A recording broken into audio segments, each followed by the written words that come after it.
Okay, and we're back with part 2 for Precious Stones. Alright, so in this one, where it's going over what matters to you users, and we're going to go over cities and plots.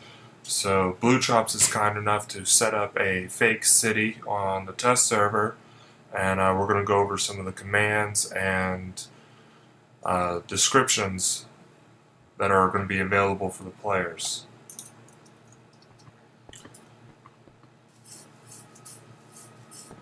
So first off, over here we got some commands. PS Visualize. This will show on your screen exactly what the region is that you're currently in. I showed this one last time, I think. If I didn't, well, here you go right now. Just another note, you can do this on any of the blocks that are related to precious stones. Okay, so that's this plot right here, this plot block, and this is the region that it encompasses. Glowstone and glass is not mineable, and it will go away after time.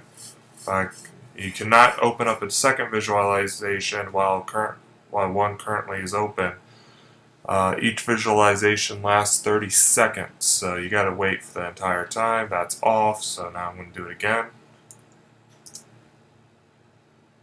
And this is the entire city plot for that diamond block right there. So you can see everything. Blue's kind enough to also outline all the blocks with different wools. So the main city block right here is this brown and red wool. This plot block right here is Lopez. And this one's not this marked. is what it will. Sorry. Yeah. This is what it will protect. With the visualize, it will show you the outside sort of edge. This is actually what it will protect inside the plot. And as you see, when I enter and leave, I do get a special message saying entering the owner's city protection field. So whoever owns the city protection field, you'll see their name. I believe that's changeable. We haven't got that far down, but it's probably something that is allowed to where you can set the name of the field and that will change. So the second command is PS set radius. This changes the radius of the city block, or any other block. So if you wanted to set a block to be only 5 radius, a city block instead of 20 radius, you do PS set radius and then the number, and it will resize it. There is a limit on how big these plots can be, so you need to be careful with that. Otherwise, it's just going to error out and be like, sorry, you can't do that. You can also change owners. So PS, change owner, and then the owner's name if you want to give someone control of the block for free or for a friend or something like that. We'll get into some other ways on how you can change owners coming up. To allow someone to have permission onto your field, so that way they can actually build, break, and do stuff, you're going to use the PS allow command. So let's say Blue Chops wanted to give his second account, Golden Chancellor, access on his home field. You would do PS allow Golden Chancellor, and now Golden Chancellor has all the same permissions that Blue Chops does, except he cannot whitelist anybody else. So PS remove allows you to remove someone from a whitelist. So let's say Blue Chops lost his Golden Chancellor account to Elite Hacksaw. So he's going to just do PS remove Golden Chancellor, and then that way Golden Chancellor will not have permissions on that plot. You can also find out who's in a region using the PS who. So this is the current region that you are in. You just do PS who, and it shows Blue Chops, Tercept, and Golden Chancellor are all here. If I walked outside and left all of this, it should say that nobody's here except for me. Or no, it's going to say no fields found. So you got to be inside of a field for that to work. I remember I disabled that so that way nobody knew who was in the wild at any point in time. Okay, this is what everyone's going to be interested in: the economy side of PreciousStones. You can rent, buy, or do a shared plot. Okay, so yes, rent is for a specified amount of time that a person will pay for to use. Blue Chops, can you set the time of day? Buy is to actually change ownership of the plot. That goes back to change owner. But this is used using in-game currency. Or shared plots, which anybody can rent time on. So let's say a town wants to have a city plot field that's about it's going to be 20 blocks in radius or whatever it's going to be, and it's going to be a farmland. If they want people to be able to pay to rent to use that farmland, this is what you would use, is a shared plot field, so that way anybody can come up here, buy 10 minutes worth of shared time or whatever, and then they have 10 minutes to do what they need to do before they lose permissions to be either in the field or just to interact with the field. So that is designated using signs like this. So here's the layout for rent. It has to be in the brackets. The quantity, and then you can do the item ID. And then on the next line you got weeks, days, hours, minutes, seconds. This is the buy field. Same thing. So you can also do currencies or items with this. So we're keeping the term Zyngas around, even though we're switching to an item-based economy. Hello, emeralds. Okay, so you can do buy 30 Zyngas, and it will work. That will work. Okay, I'm going to show you later on how it works, how it looks. Or you can do the quantity and then the item ID in parentheses. Same thing with shared. It's the same time format as renting. So here is an example of using the Zyngas. So you can do rent, XX, or how many ever digits you want, Zyngas, and then same time format. Alright, so that is the format on how to do a field. It does have to be placed on the block, so it will not work if the sign is above the block like this. It actually needs to be placed onto the block. So we're going to take a quick trip way over here to see examples. Okay, so this is what the sign should look like. It should be in bold. So if you don't have enough in your inventory, it's like I have 5 emeralds. It says I don't have enough for the required payment. So I'm going to go ahead and give myself some emeralds so you guys can actually see what this does and what it looks like.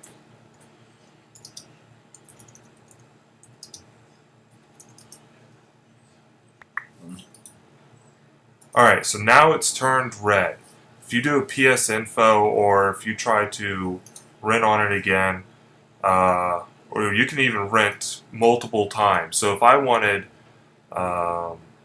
let's say, so I just purchased 2 weeks worth of time by right-clicking twice on the sign. Once you buy your rent, it is done. There's no refunds. Alright, so now it's going to have a nice little countdown of 1 week, 6 days, 23 hours.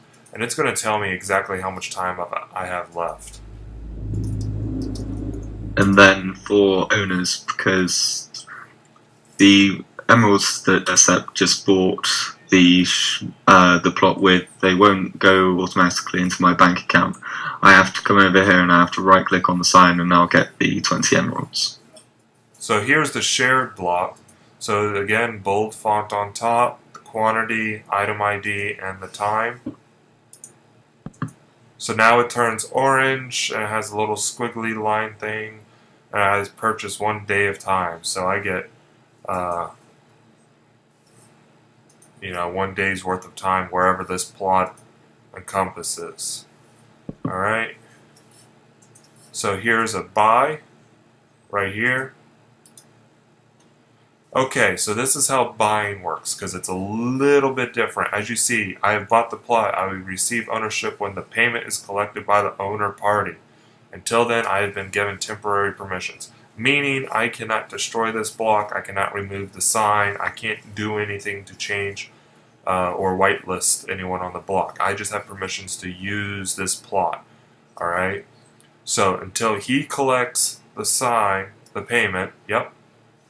And now I should have full permissions of the block, because he has the payment. This is where it gets a little confusing for city mayors that want to have absolute control on what happens inside their city, such as PvP. You're going to use the toggle command. There's exactly what it looks like. The city has override power, meaning that when PvP is off, it is off. Okay? Even though someone who owns a plot, they can come over here and try to turn on PvP by using the command on their plot. If the city is off, PvP will remain off no matter what. This is pretty good because it's going to prevent abuse of people leading people to their plots just to toggle PvP on and kill them. So that gets rid of luring, alright? Now, if PvP is on in the city, you can turn it off on the plots. So this provides a little bit of protection and safe zones if you want. So if you want the roads to be an open brawl in your city, you can feel free to do that. Just remember that people's homes, they can turn off PvP if they want. Okay? And then I'm going to come over here, and this is just another countdown of a city. As you see, I have left the city field, but I still have a plot field outside. You do not need a city field for plot fields to work.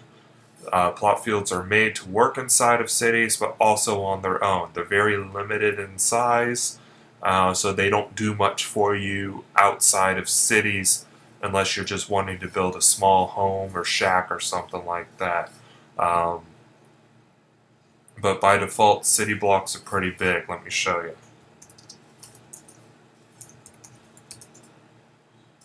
So this is the default size, and I think this might be the max size for city blocks. This is what happens when you just place down the block. You place it down one time, this is what you get. It's in the centered, it's nice, it's 15 blocks tall or something like that.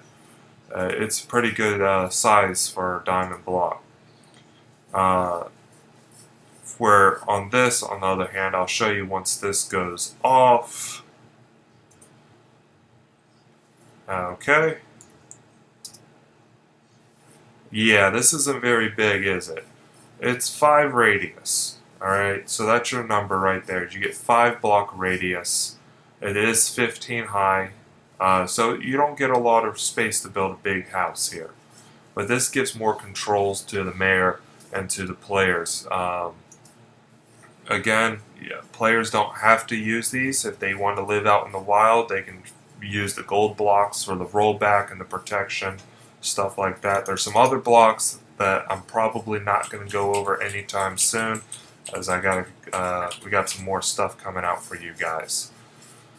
So that's basically city and plots and how to toggle PvP and other flags. I'll provide a link with the other flags in the description of the video, so mayors can actually sit there and find out what they can toggle and what they can't.